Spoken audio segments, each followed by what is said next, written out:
Polly, keep it up, baby. Keep it up, Polly. Good work, Lily, Polly. I'm loving this. I'm loving this. Good job, Polly.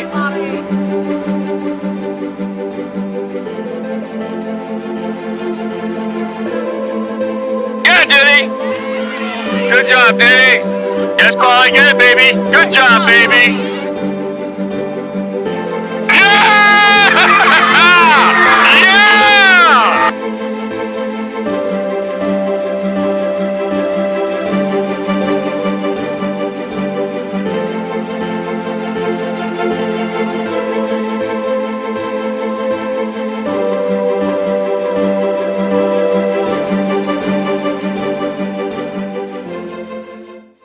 Since I was 5, my dad has come to nearly over 1,000 of my soccer games. For us, it's become a way of life. It formed a bond between us that was inseparable. I could always count on to hear his voice on the sideline cheering me on. However, when I decided to play in college, especially in a conference that would require hundreds of miles of travel every weekend, we were faced with a dilemma. How could my dad travel to all my games still while managing to work? Neither of us wanted this to end just yet.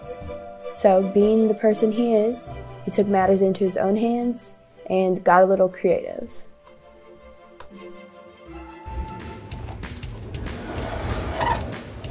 Hi, I'm Bob, and this is my traveling soccer van.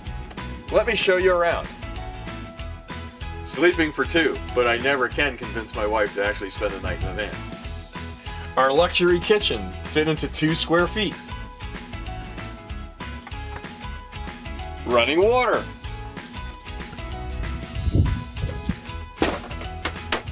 Tables for 5.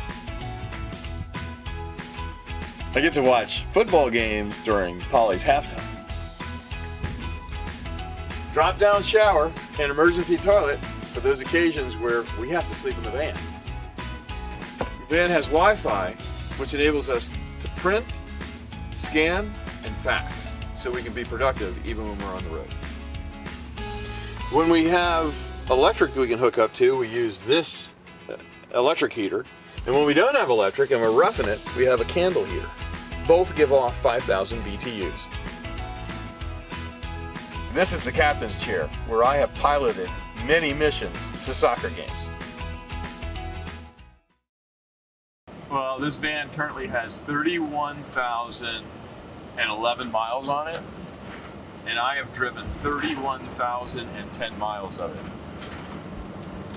The reason I built the van has really little to do with transportation. If it was just about transportation, I would have just kept using my car. It had everything to do with really my love for my daughters who play soccer and wanting to watch them play soccer wherever they go. So the first 15 years of Polly's 17-year soccer career, I really didn't need the van. But once she got into college, well, there was significant travel involved, so I needed to be able to do that, remain productive, and also comfortable. So I built a van to do that. I have traveled to Baltimore, to Washington, to St. Louis, to Kansas City, Indianapolis, and parts of Illinois that I don't remember exactly where, but where my daughter's games took me. This van, I think, is not only representative of my love for Polly, it's representative of the pride that I had being able to be a part of her soccer journey, which was incredibly successful, incredibly accomplished. So to put together a half-assed vehicle to take to and from the games just wasn't appropriate. And I would say I was inspired to put more into this vehicle watching how hard Polly worked to achieve her goals on the field. I planned it for a year, and really it only took me a month once the van arrived to actually do it, but I've been making improvements and changes to it for the last year.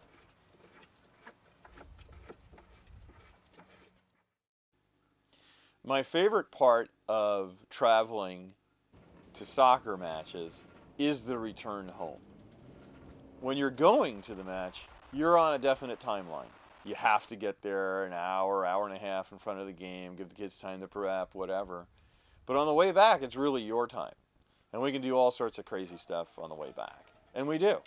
And okay, maybe sometimes it's not even crazy stuff. We just like say, all right, it's a really long, boring drive ahead of us. Let's play a game. Let's look for a pie place. I think the last trip, we probably spent 100 miles looking for the perfect pie and ultimately found it. We're able to pull over, pull it out the tables, have our pie, watch some TV, laugh at ourselves for pulling over in the middle of nowhere and eating pie, and just having incredible time together that wouldn't have happened if it wasn't for soccer and if it wasn't for this van.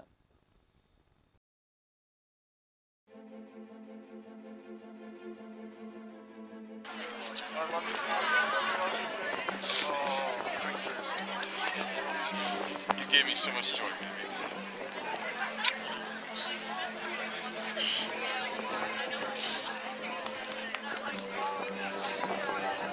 Made us so proud.